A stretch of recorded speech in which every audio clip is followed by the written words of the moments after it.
Hi friends, எல்லோரும் எப்படி இருக்கீங்க? இன்றைக்கி வீடியோவில் என்ன பார்க்க போகிறீங்கன்னா, ரொம்ப ஈஸி தான். பிசிபேலாபாத் இதை இன்றைக்கி நம்ம வீடியோவில் பார்க்க போகிறோம். வாங்க இது எப்படி செய்யலான்னு பார்க்கலாம். அதுக்கு முன்னாடி என் சேனலுக்கு மறக்காமல் சப்ஸ்கிரைப் பண்ணிடுங்க. வாங்க வீடியோக்குள்ளே போகலாம். நான் 1 டம்ளர் சாப்பாடு அரிசி எடுத்திருக்கேன். இப்போ இதில் 1/2 டம்ளர் துவரம்பருப்பு சேர்க்கலாம். 1 டம்ளர் துவரம்பருப்பு சேர்த்துக்கலாம். இது நல்லா வாஷ் பண்ணிடலாம். இப்போ நல்லா வாஷ் பண்ணிட்டு வந்தாச்சு. இதில் 1 டம்ளர் அரிசிக்கு 2 டம்ளர் தண்ணின்னு வச்சுக்கலாம். இப்போ நான் 5 டம்ளர் தண்ணி சேர்க்குறேன். பருப்புக்கு சேர்த்து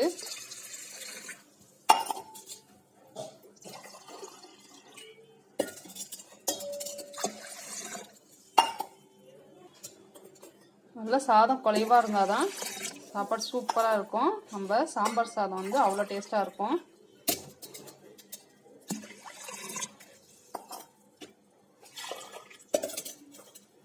5 டம்ளர் தண்ணி சேர்த்தாச்சு.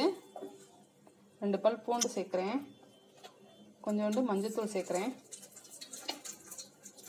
இப்போ கேஸ் பற்ற வச்சுக்கலாம். இப்போ நம்ம குக்கர் வச்சிடலாம்.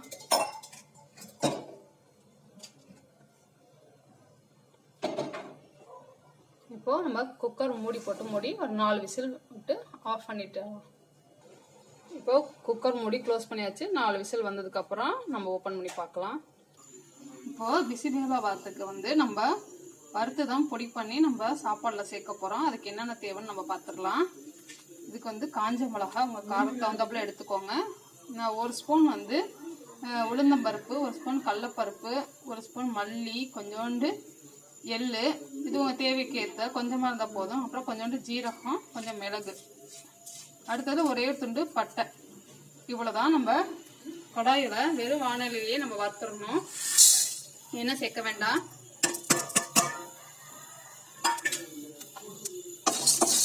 நல்லா சிவப்பாக வறுக்கணும். நல்லா வாசனை வர வரைக்கும்.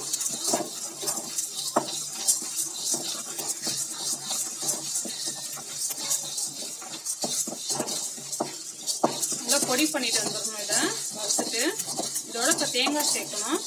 இதை வறுத்துடலாம். இப்போ இதோட நம்ம தேங்காய் துருவி கொட்டியிருக்கோம். அதையும் நம்ம கொஞ்சோண்டு சேர்த்துக்கலாம்.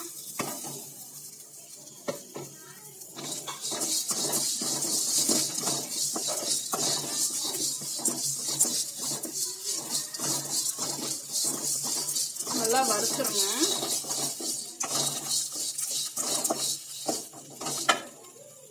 இப்போ நல்லா வறுத்தாச்சு. இப்போ ஆற வச்சுட்டு நம்ம பொடி பண்ணிட்டு வந்துடலாம். ஃப்ரெண்ட்ஸ், நல்லா பொடி பண்ணிட்டு வந்தாச்சு.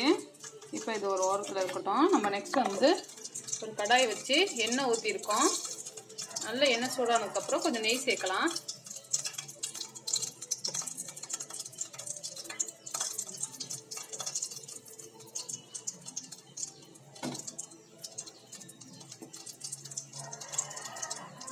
நல்லா நெய்யும் எண்ணெயும் ஹீட் ஆனதுக்கப்புறம் நம்ம கடுகு, உளுந்தம்பருப்பெல்லாம் போட்டு தாளிச்சிடலாம்.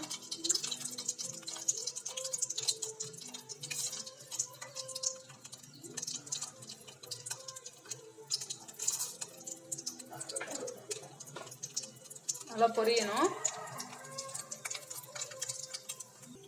நல்லா பொரிஞ்சிருச்சு. இப்போ சின்ன வெங்காயம் உரிச்சு வச்சிருக்கேன் முழுசா, அதை அப்படியே சேர்த்துடலாம்.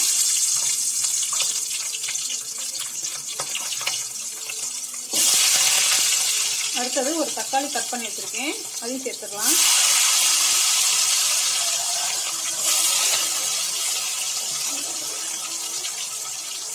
அடுத்தது கொஞ்சம் கருவேப்பிலை. இது நல்லா வதக்கிடலாம்.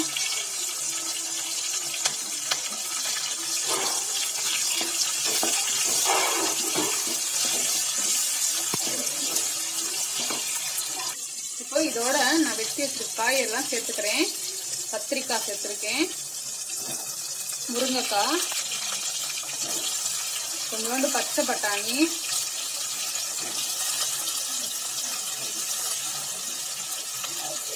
உங்கள்கிட்ட என்ன காய்கறி இருக்கோ அதை சேர்த்துக்கோங்க. நான் கேரட், பச்சை பட்டாணி, கத்திரிக்காய், முருங்கைக்காய் சேர்த்துருக்கேன். இது நல்லா வதக்கிக்கலாம்.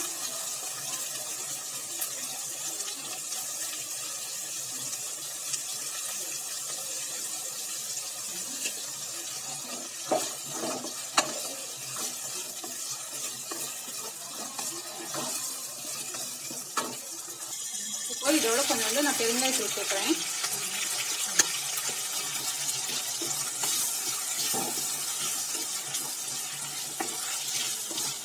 நல்லா வதங்கணும். இப்போ நம்ம அரைச்சி வச்சிருக்க பொடியை நம்ம சேர்த்துடலாம். இதையும் நல்லா வதக்கிக்கலாம். இப்போ இதோட தண்ணி நான் சேர்க்கிறேன். இப்போ தண்ணி சேர்த்தாச்சு, நல்லா கொதிக்கட்டும். ஒரு 10 நிமிஷம் கொதிச்சதுக்கு அப்புறம் நம்ம புளி தண்ணி கொஞ்சம் சேர்க்கலாம். நம்ம அதுக்குள்ளேயும் சாதம் எப்படி வெந்திருக்குன்னு நம்ம பார்த்துடலாம். பாருங்க, சாதம் நல்லா வெந்துருச்சு.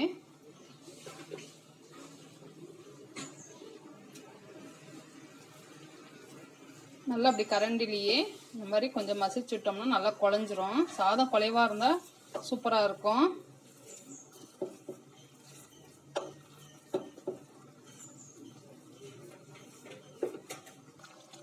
நல்லா கொதிக்குது. நான் புளி தண்ணி சேர்க்கிறேன். நான் ஒரு எலுமிச்சம்பழம் சைஸ் எடுத்துருக்கேன் புளி.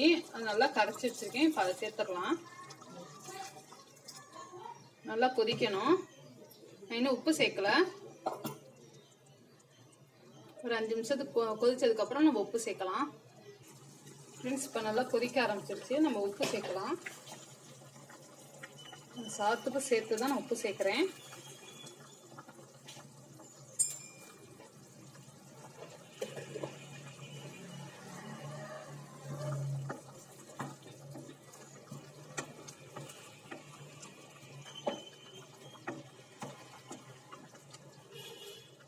ஒரு 5 நிமிஷத்துக்கு நல்லா கொதிக்கட்டும். ஃப்ரெண்ட்ஸ், இப்போல்லாம் காய் நல்லா வெந்துருச்சு. இப்போ நம்ம ஆஃப் பண்ணிடலாம்.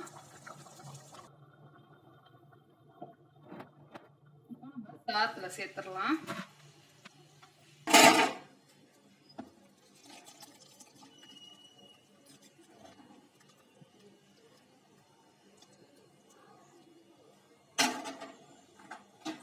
பொறுமையா மெதுவாக கிளறலாம். சூடாக இருக்கும்.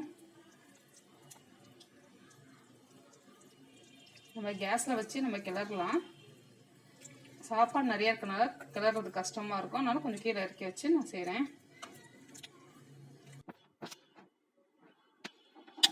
லைட்டா கேஸ் பற்ற வச்சு ஒரு 5 நிமிஷத்துக்கு நம்ம சாப்பாடு அங்கே வச்சுக்கலாம். ரொம்ப ஸ்லோவாக தான் வைக்கணும். 5 மினிட்ஸ் இருந்தால் மட்டும் போதும்.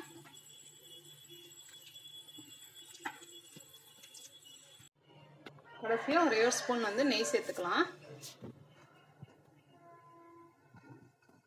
அவ்வளோதான் ஃப்ரெண்ட்ஸ், நம்மளோட பிசிபேலாபாத் ரெடி ஆயிடுச்சு. இப்போ லைட்டாக கிளறிடலாம். ஃப்ரெண்ட்ஸ், சாப்பாடு வந்து சூப்பராக ரெடி ஆயிடுச்சு பாருங்க நம்மளோட. இப்போ நம்ம கேஸ் ஆஃப் பண்ணிடலாம். ஒரு பவுலுக்கு மாற்றிடலாம்.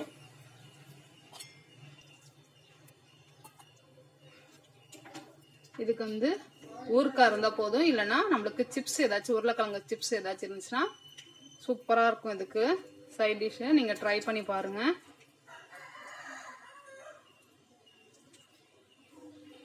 அவ்வளோதான் ஃப்ரெண்ட்ஸ், நம்மளோட பிசிபேலாபாத் சூப்பராக ரெடி ஆயிடுச்சு பாருங்கள். நீங்களும் உங்கள் வீட்டில் ட்ரை பண்ணி பாருங்கள். பிடிச்சிருந்துச்சுன்னா லைக் பண்ணுங்கள், ஷேர் பண்ணுங்கள், கமெண்ட் பண்ணுங்கள். மறக்காமல் என் சேனலுக்கு சப்ஸ்கிரைப் பண்ணிடுங்க. நம்ம நெக்ஸ்ட் வீடியோவில் பார்க்கலாம். பாய்.